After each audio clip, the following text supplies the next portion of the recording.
Time now 6:44 in your Capitol Watch. This is developing on Capitol Hill. A bipartisan group of senators voted to advance a resolution that would restrict President Donald Trump's war powers in Venezuela. So let's go live to Scripps News Group's Nate Reed. And Nate, what does all this mean?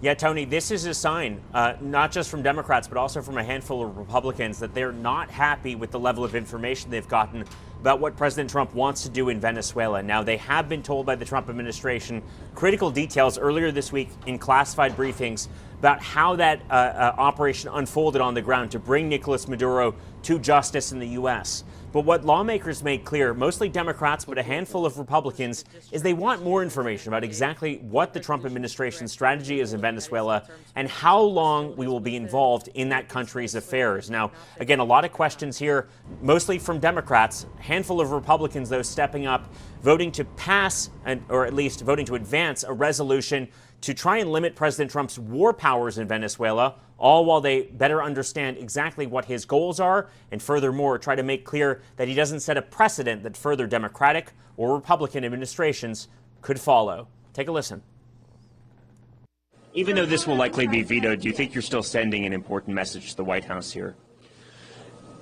It's an important message to everybody in the country that war is an important thing and should be discussed. This is a very important step, and I also think it does send a message that the Senate is serious about exercising its war power for the first time in quite a long time.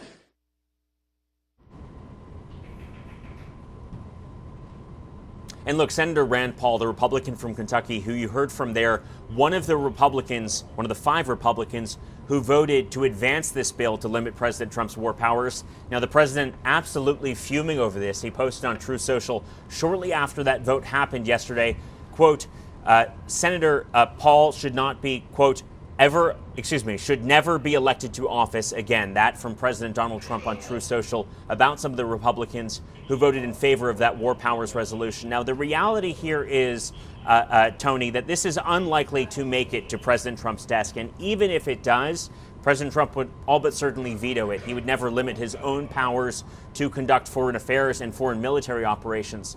But what this does is send a signal from Congress that it's up to them to declare war, and furthermore, that they want to better understand President Trump's strategy in Venezuela, and furthermore, keep tabs on exactly what his administration is looking to accomplish. Thank you. That was Nate Reed live in Washington, D.C. He's working to get your questions answered. As always, we appreciate it.